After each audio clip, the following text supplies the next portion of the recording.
আসসালামু আলাইকুম। শুভ সকাল বাংলাদেশ। নতুন একটি ভিডিওতে আপনাদের সবাইকে স্বাগতম।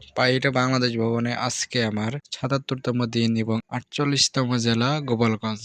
তো গতকালকে মাদারীপুরে আসছি এবং রাতে সাইদ ভাইয়ের বাসায় থাকি এবং সাইদ ভাইয়ের বাসা থেকে আজকে চলে যাচ্ছি গোপালগঞ্জের উদ্দেশ্যে।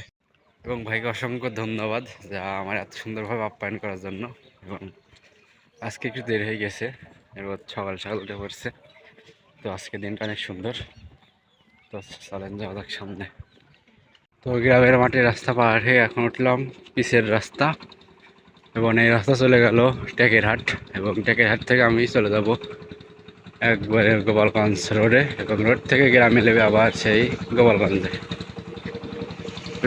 তো তারপরে হাঁটতে হাঁটতে চলে গেলাম টেকেরহাট বাজার এবং হাট বাজার থেকে নিচে নেমে চলে যাচ্ছে আমি গ্রামের ভিতরে এবং গ্রাম থেকে চলে যাচ্ছে একবারে শহরের হাইওয়ে। হাইওয়েতে উঠে একটি হোটেলে ঢুকলাম এবং নিয়াসর বাজার ছোট্ট একটি হোটেলে এবং সাথে আছে এগুলো। এখন আমি আছি সাতবার বাজারে, গোপালগঞ্জের ভিতরে আর কি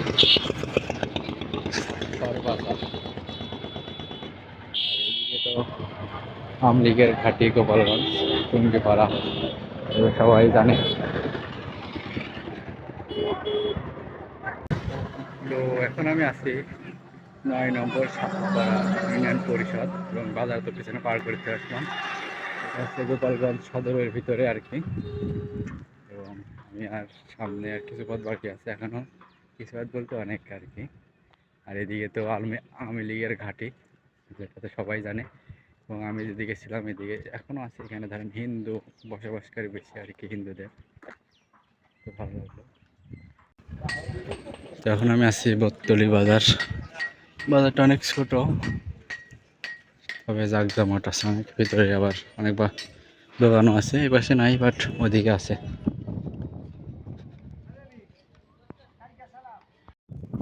নতুন রাস্তা এবং রাস্তার এই যে রং করতেছে, বাট ভালোই সুন্দর লাগছে। এবং আকাশটা অনেক সুন্দর। এদিকে আবার মাছের খাবার দিতেছে মাছ চাষিরা, দেখতে পাচ্ছেন নৌকায় করে অনেক মাছ খাওয়ার জন্য কিভাবে কি করছে। এদিকে পুকুর আছে একটা, আর এদিকে একটা, ওই পাশে আছে আর একটা, ওইদিকে বোধহয় আছে আরো। সামনে গেলে বোধহয় হয়তো পুকুরই পাবো। দেখতে পাচ্ছেন কত সুন্দর ভাবে মাছেরা খাচ্ছে এবং মাছেদের খেতে দিচ্ছে। অবস্থা অনেক সুন্দর। চলেন যাওয়া যাক। তো তারপরে চলে গেলাম গোপালগঞ্জ মেডিকেল কলেজ অ্যান্ড হাসপাতালে। আর শহরের ভিতরে এটাই সবথেকে সুন্দর একটি জায়গা, এখানেই লোকজন চারপাশ থেকে চলে আসে। আর মূলত যে গোপালগঞ্জ শহরটা একদমই ছোট, যার কারণে ধরেন ততটা উন্নত নয় যতটা আমরা আশা করছি এবং আমরা জানি।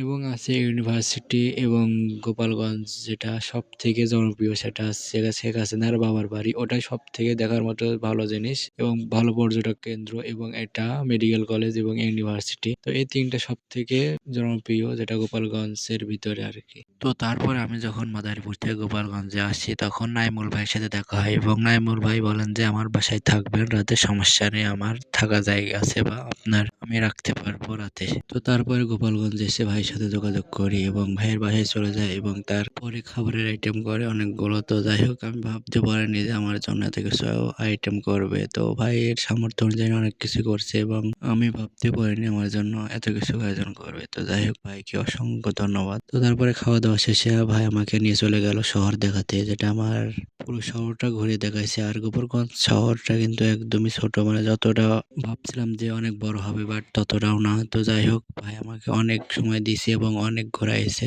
তো ভাইকে অসংখ্য ধন্যবাদ। তো আজকের ভিডিওটা এই পর্যন্ত ছিল। তো পরবর্তী ভিডিওর জন্য অপেক্ষা করুন। ধন্যবাদ। আল্লাহ হাফেজ।